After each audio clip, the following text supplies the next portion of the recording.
Hello बच्चों।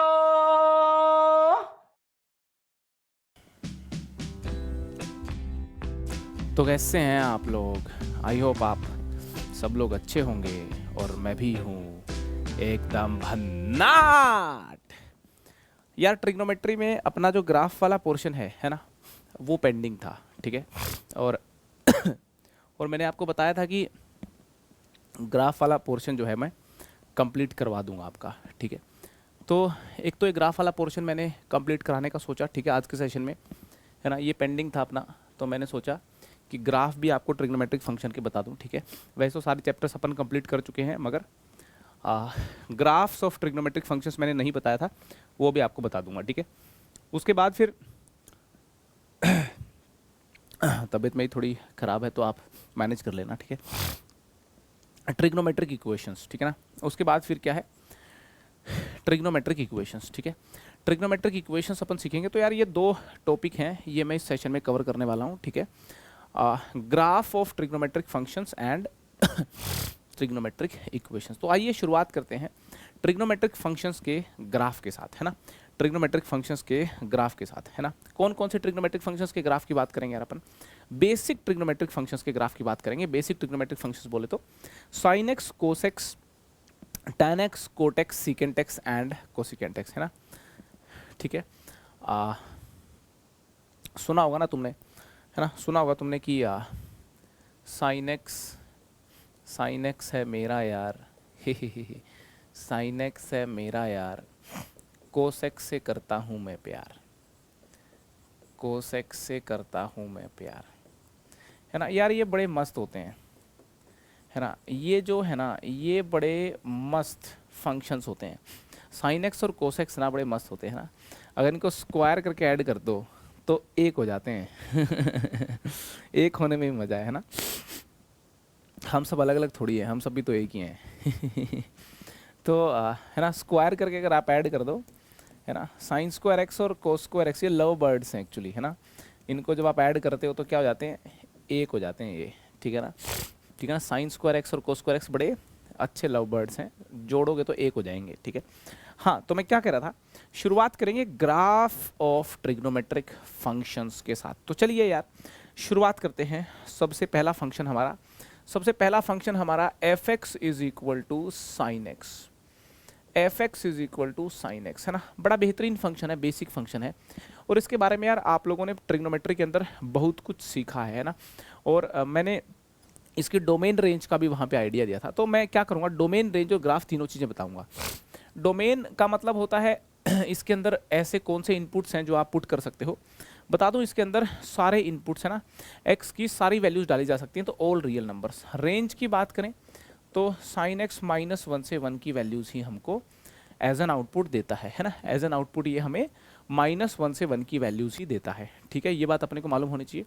और अगर यार अपन ग्राफ बना दें, ये एक्स एक्सिस ले लें अगर मान लो, और ये अगर मैं वाई एक्सिस ले लूँ, ठीक है, इसको ले लेते हैं ओरिजिन, ठीक है ना। अगर ग्राफ की बात करें तो ग्राफ कैसा बनता है यार, देखो साइन एक्स का जो ग्राफ होता है ना, मतलब कौन नहीं जानता यार, सब तो ही जानते हैं। वेव मोशन में भी साइनोसोइडल वेव पढ़ते हैं ना अपन, है ना। साइन का ग्राफ तो यार कौन नहीं जानता, है ना। इस दुनिया पे बच्चा बच्चा जो है साइन का ग्राफ जानता है, मतलब, है ना, हर कोई जानता है साइन का ग्राफ, तो ठीक है। तो देखिए, मैं बोल रहा हूँ कि ये जो पॉइंट है ना, ये पॉइंट क्या होता है, पाई होता है, ये पॉइंट होता है 2 पाई, ठीक है। ये पॉइंट होता है आपका -पाई, है ना। तो ये जो -पाई है, 0 है, पाई 2 पाई, यहाँ पे ये जो फंक्शन है क्या होता है, यहाँ पे फंक्शन 0 होता है, ठीक है। और ये फंक्शन मैक्सिमम वैल्यू जो है इसकी वो कितनी रहती है, यहाँ पे देखिए, इसको थोड़ा और अच्छे से बनाता हूँ मैं, इनफैक्ट, है ना। इसको थोड़ा और अच्छे से बनाता हूँ। इसकी जो मैक्सिमम वैल्यू जो है वो 1 तक जाती है, ठीक है ना।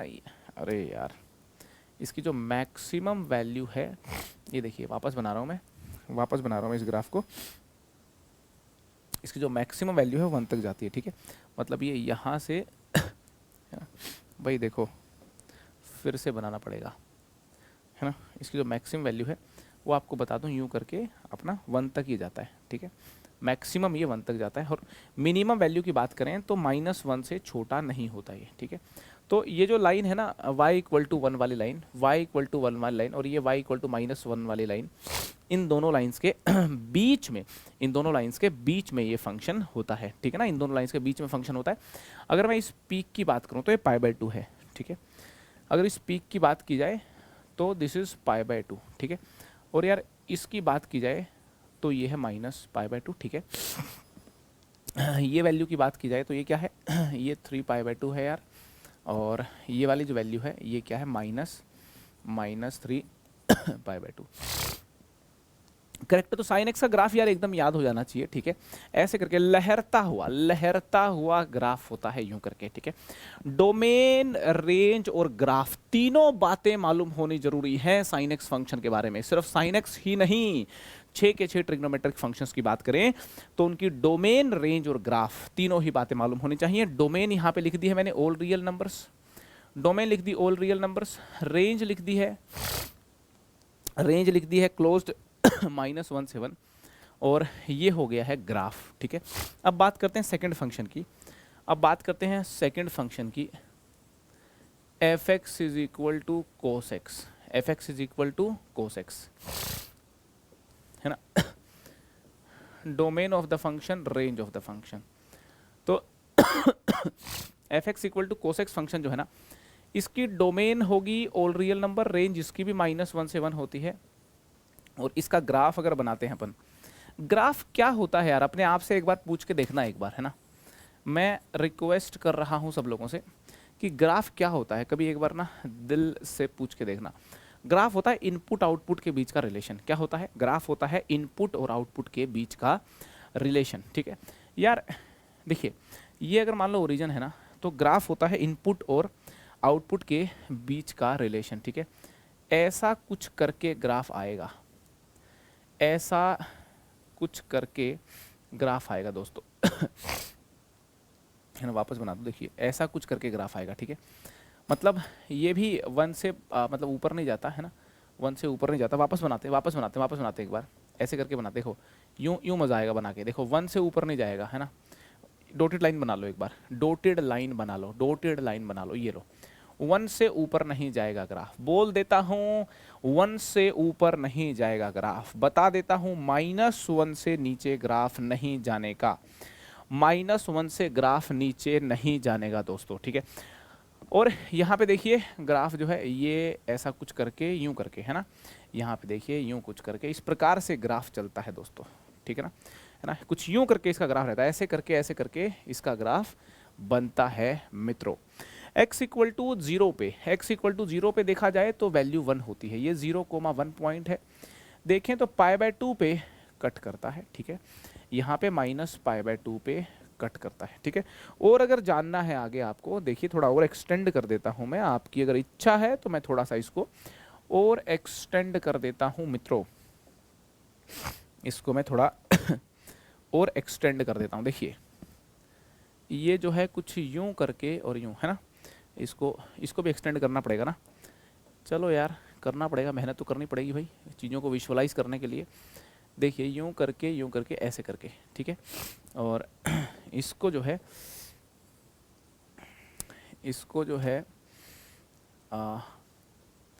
इसको देखिए ज़रा, है ना, इसको देखिए ज़रा,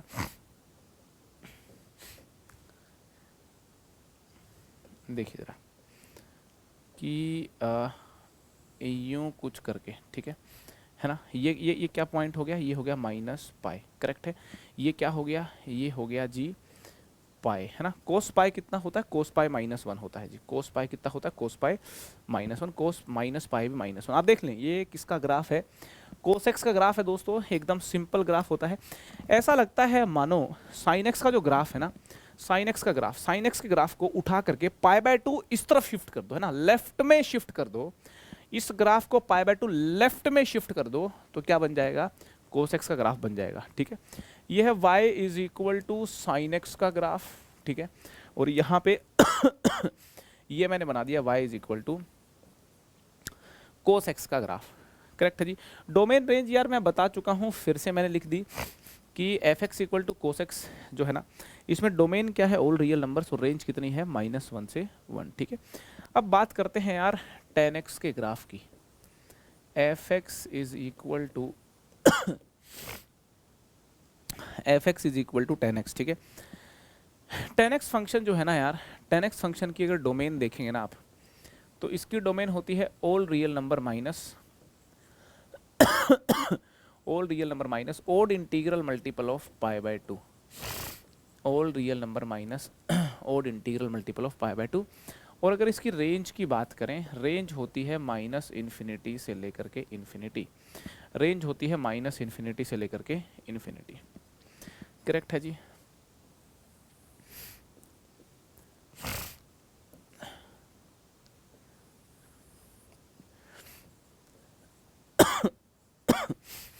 है ना, ये एक्स वाई एक्सिस हैं, ठीक है, ये एक्स वाई एक्सिस हैं, करेक्ट है।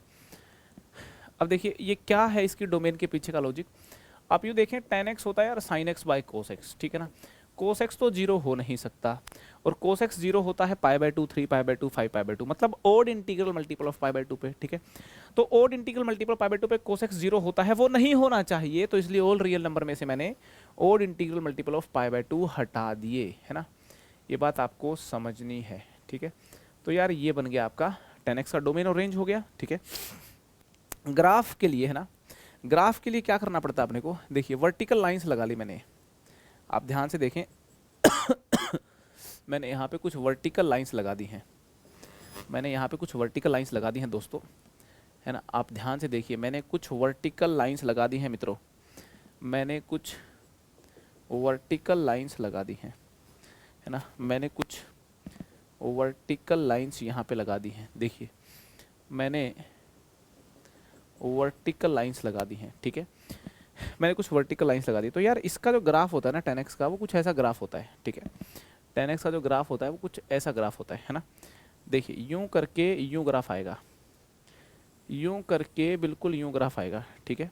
इसका जो ग्राफ है यार वो यूं करके यूं आएगा, करेक्ट है ना। इसके ग्राफ में ये वाला पॉइंट देखोगे यार, तो ये पाई बाय 2, ये माइनस पाई बाय 2, ठीक है है ना, ये हो गया पाई, है ना, ये हो गया 3 पाई बाय 2, है ना, ये हो गया 2 पाई, ऐसा ग्राफ आता है। ग्राफ एकदम भन्नाट तरीके से याद हो जाना चाहिए। ग्राफ जो है tan x का वो परफेक्ट तरीके से याद हो जाना चाहिए, ऐसा ग्राफ आता है इसका ठीक है, करेक्ट है जी। अब यहाँ पे देखिए आप देखिए ये जो वर्टिकल लाइंस है ना, इन वर्टिकल लाइंस को अगर आप थोड़ा ध्यान से देखने की कोशिश करेंगे, तो ये वर्टिकल लाइंस है ना, अगर मैं पूछूं क्या ये ग्राफ के ऊपर टेंजेंट है क्या, ये tan x के ग्राफ को टच नहीं करती, लेकिन बहुत दूर भी नहीं रहती। ऐसा लगता है मानो ये लाइन बहुत दूर जाके इसको टच कर देगी, टच करेगी नहीं, लेकिन टच करेगी नहीं। दे आर अप्रोक्सीमेट टेंजेंट, है ना। क्या है ये जो लाइन है, ये वाले जो लाइन है, this is approximate tangent to this graph. इस ग्राफ के ऊपर ये लाइन अप्रोक्सीमेट टेंजेंट बनेगी, ठीक है ना। ये लाइन है ना, ये अप्रोक्सीमेट टेंजेंट बनेगी। तो ये जो वर्टिकल लाइंस मैंने बनाई हैं, these are approximate tangent to this graph. तो इन वर्टिकल लाइंस को बेटा अप्रोक्सीमेट टेंजेंट बोल सकते हो, और इनके लिए एक स्पेशल नाम है, इनको एसिम्पटोट बोलते हैं। क्या बोलते हैं? एसिम्पटोट। ये जो लाइन है ना, ये क्या है? एसिम्पटोट है, ये एसिम्पटोट है, ठीक है। ये वाली जो लाइन है, ये वाली जो लाइन है, ये भी क्या है? एसिम्पटोट है भाई, है ना ये है एसिम्पटोट। ये सारी जो लाइंस है ना, ये वर्टिकल लाइंस जो हैं, ये क्या है? एसिम्पटोट हैं to the graph of y is equal to tan x, ठीक है। तो यार y equal to tan x का ग्राफ एकदम अपने को समझ में आ गया, y equal to tan x का ग्राफ एकदम अपने को समझ में आ गया, ठीक है। tan x के बिहेवियर को देखते हुए ये ग्राफ बना है दोस्तों। ये जो ग्राफ की प्लॉटिंग हुई है, ये tan x के बिहेवियर को देखते हुए हुई है। tan 0 पे 0 होता है, उसके बाद tan बढ़ना शुरू करता है। tan पाई बाय 2 से हल्की छोटी वैल्यू पे इन्फिनिटी होता है, तो देखिए बना दिया मैंने। और यार फोर्थ क्वाड्रेंट में नेगेटिव होता है, तो ऐसा कुछ ग्राफ आ गया। उसके बाद फिर tan का जो पाई बाय 2 के बाद का बिहेवियर है, वो इस प्रकार से अपना रहता है, ठीक है। तो आई होप आपको पूरी बात समझ में आ गई होगी, करेक्ट है। आपको यार खुद एनालाइज करना है, आपको थोड़ा अपना दिमाग लगाना है। 10 के बिहेवियर को एनालाइज करना है, किस कोऑर्डिनेट में पॉजिटिव नेगेटिव होता है, इन सारी बातों को एनालाइज करना है। इन सारी बातों को एनालाइज करोगे तो अपने आप ये जो ग्राफ है ये समझ में आ जाएगा आपको, ठीक है। मूव करते हैं यार आगे, मूव करते हैं आगे, बात करते हैं f x is equal to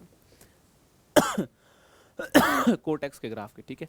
तो इसकी डोमेन देखें ना, इसकी डोमेन होती है all real number minus integral multiple of pi, है ना, इंटीग्रल मल्टीपल ऑफ पाई। और इसकी रेंज देखें तो रेंज होती है यार ऑल रियल नंबर्स, है ना, माइनस इन्फिनिटी से इन्फिनिटी। क्यों इसकी डोमेन में से मैंने, ऑल रियल नंबर्स में से मैंने इंटीग्रल मल्टीपल ऑफ पाई हटा दिए यार। देखिए कोटेक्स जो होता है वो होता है cos x by sine x, ठीक है। साइन एक्स जो है यार ये ज़ीरो नहीं हो सकता, तो एक्स जो है वो इंटीग्रल मल्टीपल ऑफ पाई नहीं हो सकता दोस्तों, ठीक है। मैं यार ये अज्यूम करके चल रहा हूँ, मैं ये अज्यूम करके चल रहा हूँ कि, मैं ये अज्यूम करके चल रहा हूँ कि आप लोगों ने ट्रिग्नोमेट्री को अच्छे से सीखा है, और ट्रिग्नोमेट्री में जो मैंने साइन एक्स कोस एक्स का जो बिहेवियर है वो बताया था, उस पर आपकी कंप्लीट कमांड है, ठीक है। तो यार ग्राफ बना लेते हैं देखिए ग्राफ बना लेते हैं ये हमारी वाई एक्सिस है, ठीक है, ये हमारी वाई एक्सिस है, ये एक्स एक्सिस है, ठीक है। दिस इज ओरिजिन, है ना, दिस इज ओरिजिन, ठीक है। अब यार देखिए यहाँ पे इंटीग्रल मल्टीपल ऑफ पाई ये डोमेन में नहीं है ना, तो यार मैं इंटीग्रल मल्टीपल ऑफ पाई, है ना, मतलब पाई 2 पाई 3 पाई, है ना, यहाँ पे वर्टिकल लाइन बना लेता हूँ, है ना, क्योंकि ग्राफ वर्टिकल लाइन को कभी काटेगा नहीं यार, काटेगा नहीं यार, क्योंकि डोमेन में नहीं है ना। ये जो मैंने लाइन लगाई है ये x इक्वल टू पाई लगाई है, ये लाइन x इक्वल टू 2 पाई है, ये x इक्वल टू 3 पाई है ना। सिमिलर तरीके से यार इस तरफ देखिए, ये जो मैंने लाइन लगाई है x equal to minus pi लगा दिया मैंने, ठीक है। ये यार x equal to minus 2 pi हो गया, ठीक है।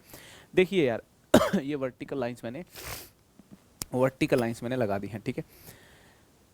अब यहाँ पे बात समझने वाली क्या है कि देखिए ये जो ग्राफ आएगा कैसा आएगा ग्राफ, अच्छा फर्स्ट क्वाड्रेंट में तो पॉजिटिव होता है ना, हाँ फर्स्ट क्वाड्रेंट में तो यार पॉजिटिव डिक्रीजिंग ग्राफ आता है ऐसे करके, है ना। देखिए इसके साथ साथ यूँ आ इसके, अरे यार ए यूँ करके, है ना, मज़ा आ गया ना एकदम, हाँ डिक्रीजिंग ग्राफ होता है। यहाँ पे देखिए 10x का जो ग्राफ है ना ये इंक्रीजिंग ग्राफ था, है ना, ये इंक्रीजिंग ग्राफ था। यहाँ पे देखिए डिक्रीजिंग ग्राफ होता है ना। पाई बाय 2 पे जो कोट है ना, कोट पाई बाय 2 हमारा 0 होता है, कोट पाई बाय 2 0 होता है, पाई बाय 2 के बाद दूसरा कोटेड चालू हो गया, कोट नेगेटिव हो गया दोस्तों। यार इस प्रकार का ग्राफ होता है कोट का, ये देखिए आप देख सकते हैं बिहेवियर, ठीक है, ये देखिए इस प्रकार का बिहेवियर होता है ना, इस तरीके का बिहेवियर होता है, इस तरीके का बिहेवियर होता है, ठीक है। ये जो पॉइंट है ये 3 पाई बाय 2 है ना, ये 5 पाई बाय 2 है ना, ये माइनस पाई बाय 2 है, और ये है माइनस 3 पाई बाय 2। समझ में आ रही है ना, एक्स एक्सिस वाई एक्सिस, ठीक है जी, क्लियर है एकदम। तो आई होप यार ग्राफ जो है वो एकदम आपका क्लियर होगा, ठीक है। कोटेक्स का डोमेन, कोटेक्स का रेंज, और यार ये है कोटेक्स का ग्राफ, ठीक है। चलिए मूव करते हैं आगे, अब बात करते हैं सीकेंट एक्स फंक्शन की, बात करते हैं। सीकेंट एक्स फंक्शन का डोमेन रेंज ग्राफ देखेंगे। सबसे पहले तो आपको बता दूं इसकी जो डोमेन है दोस्तों, all real number minus odd integral multiple of pi by 2, है ना, odd integral multiple of pi by 2। और इसकी रेंज की बात करें तो सीकेंट एक्स माइनस इन्फिनिटी से -1 यूनियन 1 से इन्फिनिटी। आपको बता दूं कि -1 से 1 के बीच में, सीकेंट एक्स कोई भी आउटपुट नहीं देता है, ठीक है। आपको बता दूं कि secant x 1 by cos x होता है, और कोस एक्स जो है ये एक्स जब odd integral multiple of pi by 2 होगा वहाँ पे ये 0 होता है, और वहाँ पे ये 0 होता है, वहाँ 0 नहीं होना चाहिए, इसलिए मैंने ये रिमूव कर दिया, ठीक है। अब यार बात अगर करें, मान लो बात अगर करें इसके ग्राफ की बात करते हैं, तो देखिए अभी बना देता हूँ ग्राफ। भाई क्या होता है, इनपुट आउटपुट के बिहेवियर को देख के दोस्तों ग्राफ प्लॉट किया जाता है ना। एक बार जब हम अपने फंक्शन के बिहेवियर को देख के ग्राफ प्लॉट कर लेते हैं तो उसके बाद सलाह ये दी जाती है कि जो बेसिक फंक्शंस होते हैं आप उनके ग्राफ को यार याद करें, है ना। बेसिक फंक्शंस के जो ग्राफ है ना आप उनको याद कर लें, ठीक है। क्यों याद कर लें? क्योंकि यार देखो, बेसिक फंक्शंस के ग्राफ को आप याद कर लोगे तो फिर आपकी स्पीड सोचने की जो है वो इंक्रीज हो जाएगी, ग्राफ प्लॉट करने की स्पीड, मतलब समझते हुए याद कर लें, ठीक है। तो जितने भी ये ट्रिग्नोमेट्री के ग्राफ बता रहा हूँ आपके दिमाग में छप जाने चाहिए, ठीक है। चलिए, तो यहाँ पे एक बात साफ है कि हमारा जो फंक्शन है इसकी जो रेंज है -1 से 1 के बीच में नहीं होगी। तो यार देखिए, ये जो लाइन है, ये लाइन लगा दी मैंने y = 1 लाइन, ठीक है ना। y = 1 लाइन ज़्यादा ऊपर लगा दी क्या? चलो वापस लगाते हैं, नीचे लगाते हैं यार, है ना। y = 1 लाइन यहाँ लगा दी मैंने, यहाँ लगा दी मैंने y = 1 लाइन, ठीक है जी। यहाँ पे जो लाइन लगा दी ये हो गई y = -1 लाइन, ठीक है। y = 1 लाइन लगा दी, y = -1 लाइन लगा दी, ठीक है। इनके बीच में तो ग्राफ नहीं आएगा, करेक्ट है। इनके, हाँ क्या बोल रहा था मैं कि इन लाइंस के बीच में तो ग्राफ नहीं आएगा। अब देखिए, ओड इंटीग्रल मल्टीपल ऑफ π/2, कहने का मतलब ये है कि π/2 के इंटीग्रल मल्टीपल देखे जाए ना, ये जैसे π/2 हो गया, है ना। ये आप देखिए 3π/2 हो गया, ठीक है। यहाँ पे लगा दिया 5π/2 हो गया, ठीक है। यहाँ पे देखिए -π/2 हो गया, है ना। -3π/2 हो गया, है ना। -5π/2 हो गया। तो इनको ग्राफ नहीं काटेगा इन लाइंस को, क्योंकि डोमेन में नहीं है odd integral multiple of π/2, correct है। अब ग्राफ कैसा बनेगा, है ना, बड़ा इजीली ग्राफ बताया जा सकता है ना। मैं बता रहा हूँ, देखिए मैं क्या बोल रहा हूँ, मैं बोल रहा हूँ यार कि जब x 0 है तो सीकेंट 0 होता है 1, है ना। x 0 पे 1 है, अब उसके बाद फिर फर्स्ट क्वाड्रेंट में क्या होगा, 0 से आगे बढ़ोगे तो ये बढ़ता रहेगा, है ना। और फोर्थ क्वाड्रेंट में भी पॉजिटिव होता है, तो ऐसा ग्राफ बन जाएगा। बात समझ में आ गई, है ना। अब इसके बाद क्या सीन होगा, इसके बाद फिर आ गया ये वैल्यू कौन सी हो गई, ये वाली वैल्यू हो गई π/2, ठीक है। अब यहाँ पे एक वैल्यू आएगी पाई, है ना, यहाँ पे पाई आएगी, ये आ गई 3π/2, ठीक है। तो कोस पाई -1 होता है, सीकेंट पाई भी -1 होता है, तो सीकेंट पाई -1, ठीक है। फिर यार ऐसा ग्राफ बनना चालू कर देगा, ठीक है। तो इस प्रकार के ग्राफ जो है, इस प्रकार के ग्राफ जो है ये यूँ बनने चालू हो जाएंगे, ठीक है। इस प्रकार के जो ग्राफ हैं वो यूँ बनने चालू हो जाएंगे, ठीक है जी। इस तरीके के ग्राफ बनने चालू हो जाएंगे, ये आप देख लीजिए। ये हो गया हमारा, ये यूँ टुकड़ों में होता है, ऐसा मत समझना कई सारे ग्राफ हैं ये पूरा सीकेंट एक्स का ग्राफ है, टुकड़ों में मिलता है आपको, है ना। ये लाइन, ये कौन सा पॉइंट है, ये -π/2 है, ठीक है जी। ये मतलब ये यहाँ पे एक्स एक्सिस पे बनाना ना, ये -π/2, ठीक है। ये -3π/2। यार बात आपको समझ में आ गई होगी। This is the graph of secant x function, याद हो जाना चाहिए, ठीक है। सीकेंट एक्स का ग्राफ देख लिया दोस्तों आप लोगों ने, करेक्ट है। अब यार आखिरी फंक्शन के ग्राफ की बात करते हैं, सिक्स्थ फंक्शन के ग्राफ की बात करते हैं, है ना। सिक्स्थ फंक्शन का ग्राफ लेते हैं, f(x) = कोसिकेंट x। इस फंक्शन की डोमेन की बात करेंगे, इस फंक्शन की डोमेन की बात करेंगे, रेंज की बात करेंगे। डोमेन इसकी होती है ऑल रियल नंबर -n π, है ना। n एक इंटीजर, मतलब all real number minus integral multiple of pi, all real number minus integral multiple of pi. Range जो है वो -∞ से -1 यूनियन 1 से लेकर के इन्फिनिटी। आपको बता दूं कि जो कोसिकेंट फंक्शन है और जो सीकेंट फंक्शन है वो -1 1 के बीच में नहीं होते, वो -1 और 1 के बीच में नहीं होते दोस्तों। -∞ से -1 यूनियन 1 से लेकर के इन्फिनिटी, करेक्ट है। तो यार एक बात बताओ, अगर ग्राफ बनाएंगे तो कैसा बनेगा, यहाँ बना देते हैं, ठीक है। यहाँ बना दूँ, है ना।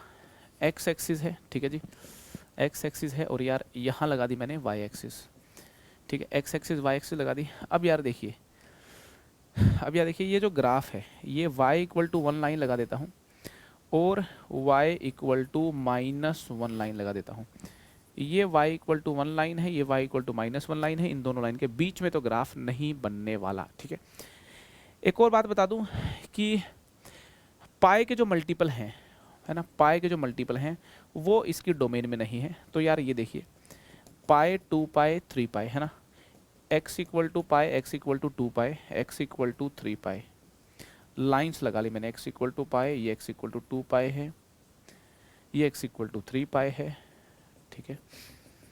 ये यार यहाँ पे x इक्वल टू ये माइनस पाई है, ठीक है, ये -2 पाई है। हाँ, तो मैं क्या बोल रहा था, मैं बोल रहा था कि अगर बात करें कोसेक जीरो, तो कोसेक जीरो तो डिफाइन ही नहीं है। अगर बात करें कोसेक पाई बाय 2 की, कोसेक पाई बाय 2 1 होता है। तो यहाँ पे देखिए यहाँ पाई बाय 2 है ना, cosec pi by 2, cosec pi by 2 1 होता है, ठीक है। तो यार ऐसे करके ग्राफ बनेगा, ठीक है ना, ऐसे करके ग्राफ बनेगा जी।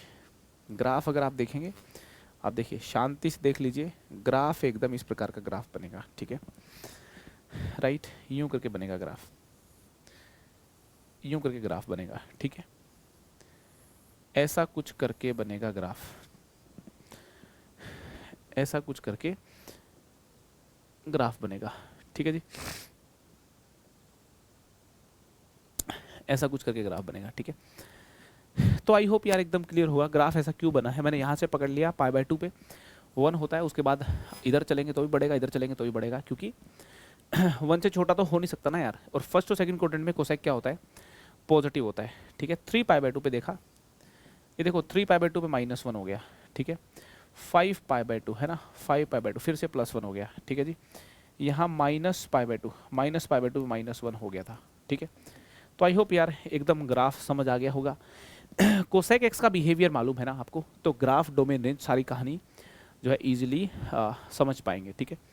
तो यार ये 6 ट्रिग्नोमेट्रिक फंक्शंस थे, इनकी मैंने डोमेन बता दी आपको, है ना, इनकी डोमेन बता दी, इनके रेंज बता दी, और यार इनके ग्राफ मैंने बता दिए हैं। आई होप आपको कंप्लीट अंडरस्टैंडिंग होगी। मैं आपको बता दूं कि जो ट्रिग्नोमेट्रिक फंक्शंस के जो ग्राफ हैं यार, ये बड़ा इंपॉर्टेंट टॉपिक है, ठीक है। क्यों है इंपॉर्टेंट टॉपिक, क्योंकि ट्रिग्नोमेट्रिक फंक्शन के ग्राफ तो यार मतलब लगभग हर चैप्टर में, फिर आगे 12th क्लास में तो काफ़ी जगह यूज़ होंगे, ठीक है।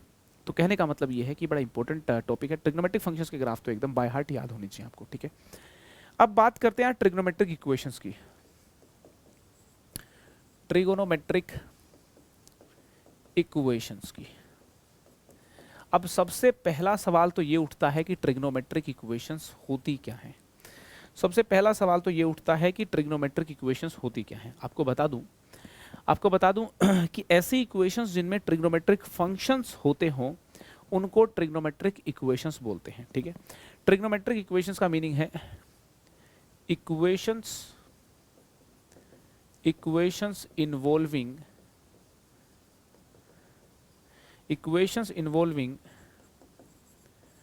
trigonometric functions are known as trigonometric equations,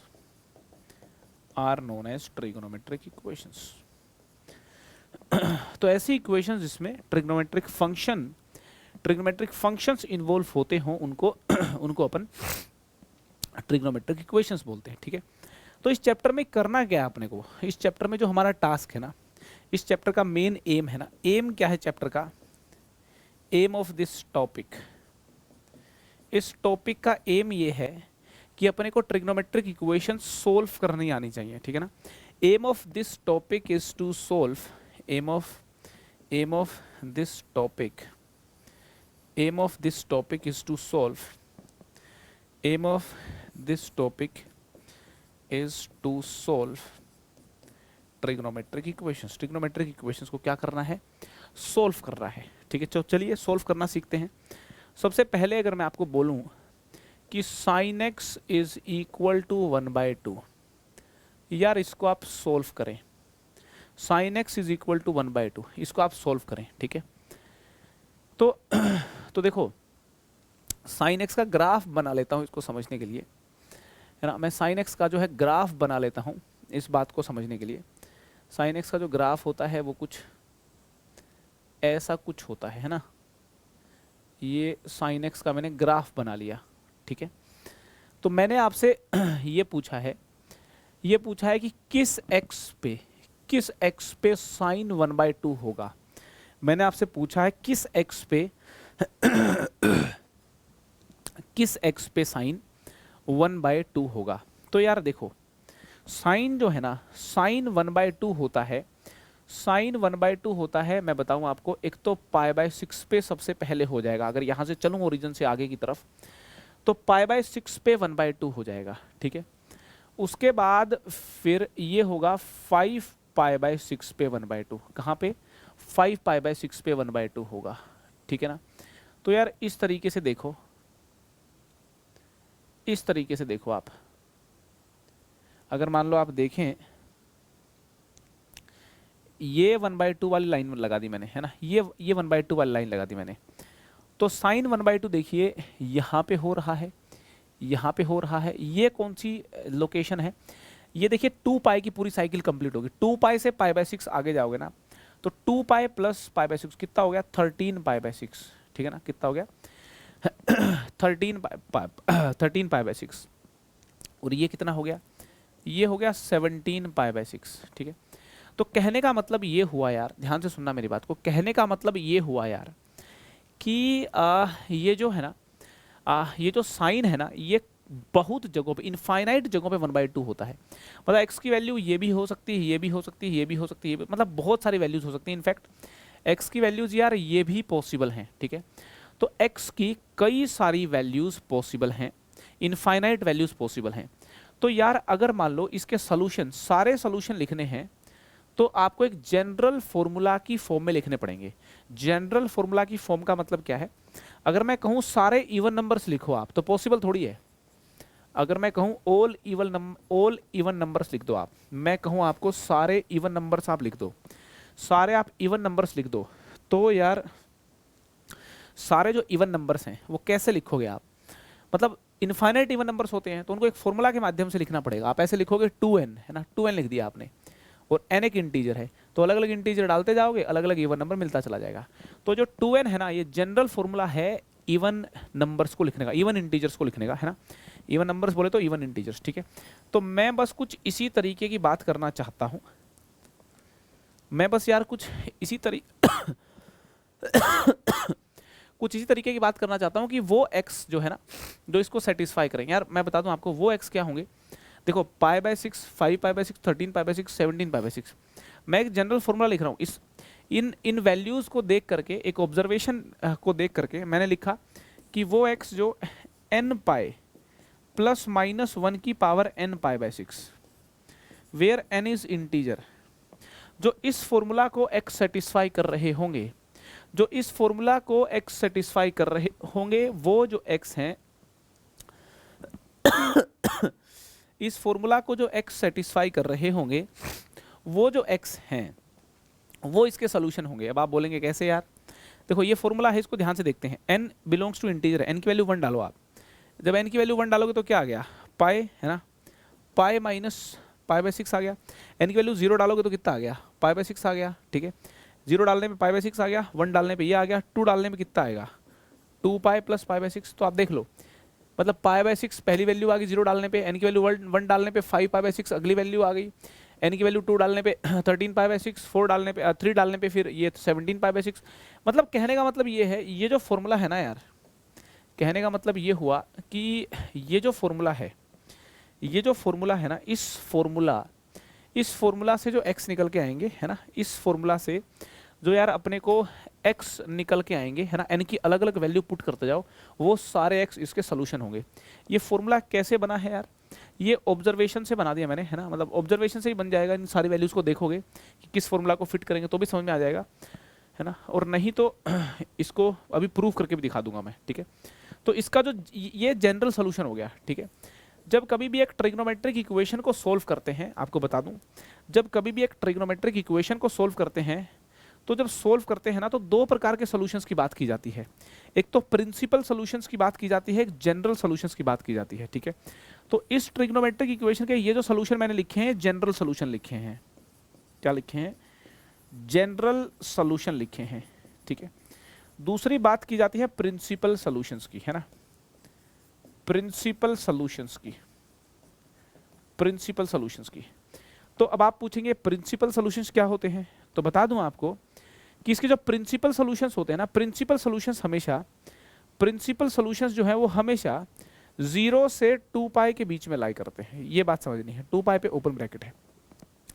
principal solutions वो सॉल्यूशंस होते हैं, प्रिंसिपल सॉल्यूशंस वो सॉल्यूशंस होते हैं जो इस इंटरवल में लाई करें वो सॉल्यूशंस होते हैं जो इस इंटरवल में लाई करें। तो यार इस इंटरवल में लाई करने वाले सॉल्यूशन कौन से हैं? एक तो π/6 है, एक है 5π/6, और तो कोई नहीं है ना, नहीं और नहीं है, 0 से 2 पाई के बीच में एक π/6 है और एक क्या है, एक π/6 है और एक क्या है 5π/6। π/6 और 5π/6 इनको बोला जाएगा, ये क्या है, ये है यार प्रिंसिपल सॉल्यूशंस, ठीक है। π/6 और 5π/6 ये क्या है, ये हैं यार प्रिंसिपल सॉल्यूशंस, ठीक है। बता दूं आपको फिर से, प्रिंसिपल सॉल्यूशंस जो है हमारे क्लोज्ड 0 से ओपन 2 पाई, क्लोज्ड 0 से ओपन 2 पाई इस इंटरवल के सॉल्यूशंस को प्रिंसिपल सॉल्यूशंस बोला जाता है। आई होप यार ये बात आपको समझ में आ गई होगी, ठीक है। आई होप ये बात आपको समझ में आ गई होगी। तो जनरल सॉल्यूशन मतलब सारे सॉल्यूशन एक फॉर्मूला की फॉर्म में लिख दो, है ना, और प्रिंसिपल सॉल्यूशन बोले तो 0 से 2 पाई, है ना, ये वाला जो इंटरवल है क्लोज 0 से ओपन 2 पाई, इसके इस इंटरवल में आने वाले सॉल्यूशंस को क्या बोलते हैं, प्रिंसिपल सॉल्यूशंस बोलते हैं, ठीक है। अब मैं आपको बता दूं कि साइन एक्स और साइन वाई बराबर कब होते हैं, ये बात समझनी है।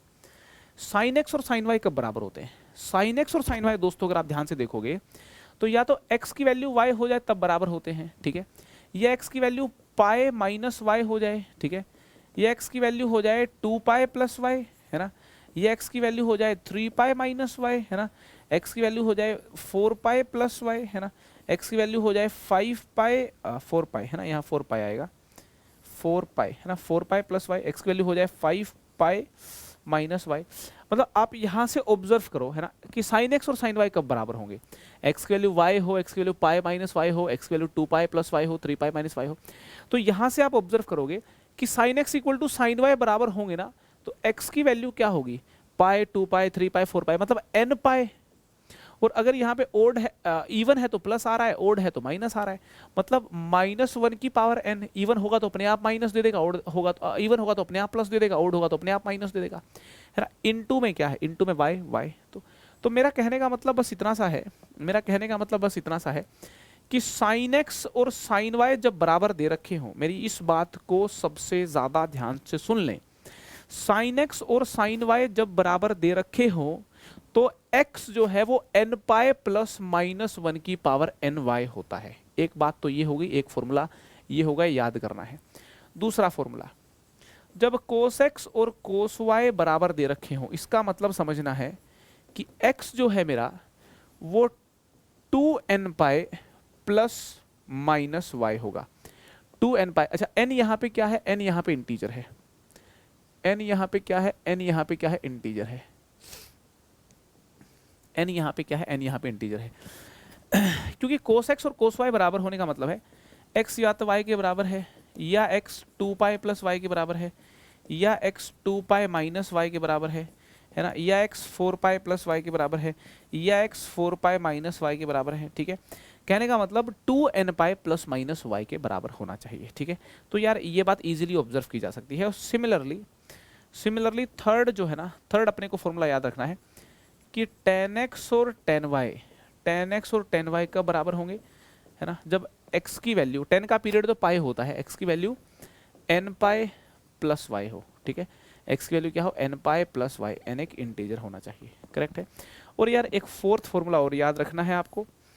फोर्थ फॉर्मूला ये कहता है कि sine square x sine square y के बराबर कब होगा, cos square x cos square y के बराबर कब होगा, tan square x tan square y के बराबर कब होगा, ठीक है। तो आपको बता दूं इन सब का एक ही फॉर्मूला है, ये लिखा हो, ये लिखा हो, ये लिखा हो, है ना, x जो है n pi plus minus y के बराबर होना चाहिए, है ना, x जो है n pi plus minus y के बराबर होना चाहिए, करेक्ट है जी। तो ये वाला फॉर्मूला याद रखना है अपने को, है ना, ये फॉर्मूला याद रखना है अपने को, ये फॉर्मूला अपने को याद रखना है, जो बॉक्स में मैंने बंद कर दिए समझ लेना, वो अपने को याद रखने हैं, ठीक है।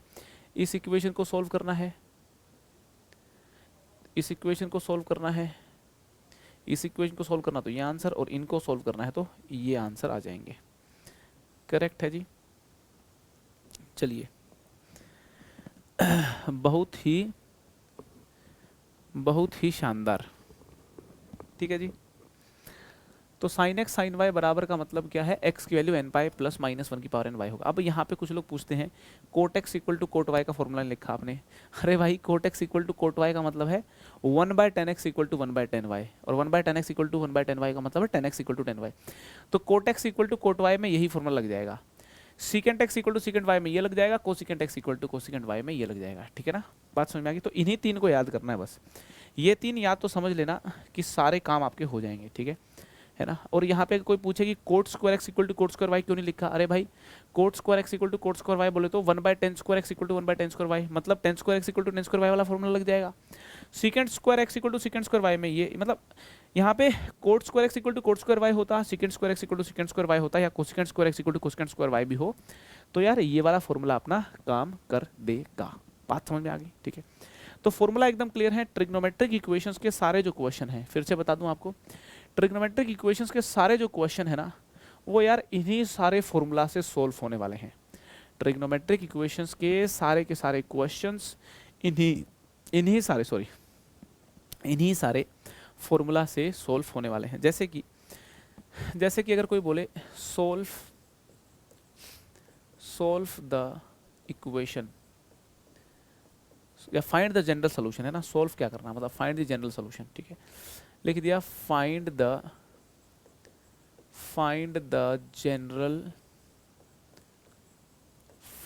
General solutions of the equation, find the general solutions of the equation. Equation क्या है, इक्वेशन है sine x is equal to -√3/2, ठीक है। इक्वेशन है sine x is equal to -√3/2। यार बड़े बेसिक से सवाल होते हैं, ध्यान से देखेंगे तो हो जाएंगे, है ना। Sine x is equal to -√3/2। तो देखो सबसे पहला स्टेप क्या होता है, इसको sine x equal to sine Y की फॉर्म में लिखना होता है। तो लिख दिया sine x is equal to sine -π/3। क्या लिख दिया, sine x equal to sine -π/3। Sine -π/3 -√3/2 होता है, ठीक है। अब sine x equal to sine Y वाला फॉर्मूला लग जाएगा। साइन एक्स साइन वाई के बराबर हो तो हमने सीखा है एक्स हमारा n π प्लस -1 की पावर n y के बराबर होता है, ठीक है। तो यहाँ पे sine x equal to sine -π/3 का मीनिंग है जो x हमारा है वो n π प्लस -1 की पावर n -π/3 के बराबर हो। n क्या है, इंटीजर है, ठीक है। तो x हो गया यार n π, है ना। ये जो माइनस है ना, इस माइनस को आगे ले आते हैं, -1 की पावर n π/3, n इंटीजर है, ठीक है। तो ये हो गया जनरल सॉल्यूशन, सीधा आंसर। तो कहने का मेरा मतलब ये है, देखिए ये क्या हो गया आपका जनरल सॉल्यूशन। हाँ, तो कहने का मेरा मतलब ये है, जब भी क्वेश्चन आपको दिया जाए उसको इस लुक में लेकर के आए आप। जैसे आप इस लुक में ले आएंगे उसके बाद आगे क्वेश्चन एकदम भन्नाट तरीके से सॉल्व हो जाएगा, ठीक है।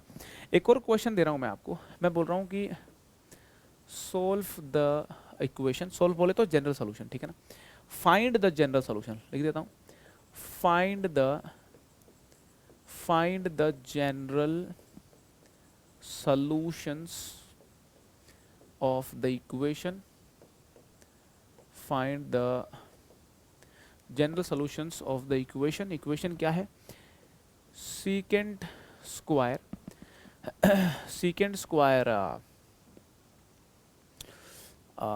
ये है आपकी secant square को स्क्वायर लिखते हैं ना, को स्क्वायर लिख दिया मैंने, cos square x -3 cos x plus 2 equal to 0। सवाल पूछा गया है कि बताएं इसके जनरल सॉल्यूशंस क्या हैं, है ना। इक्वेशन क्या दे दी, इक्वेशन दे दी cos square x -3 cos x plus 2 equal to 0, है ना, क्या दे दी, cos square X minus 3 cos x plus 2 equal to 0। बताएं इसके जनरल सॉल्यूशंस क्या है। तो यार मैं तो कहूंगा कि this is a quadratic equation in cos X, है ना, this is a quadratic equation in cos x. मैं कहूंगा कि ये कोस एक्स में क्वाड्रेटिक इक्वेशन है। पहले यार इसको फैक्टर बना लेते हैं, जो क्वाड्रेटिक इक्वेशंस में हम करते आए हैं। तो इसको फैक्टर बनाएंगे तो कोस स्क्वायर एक्स, है ना, minus 2 cos x minus cos x plus 2 equal to 0 हो गया, राइट।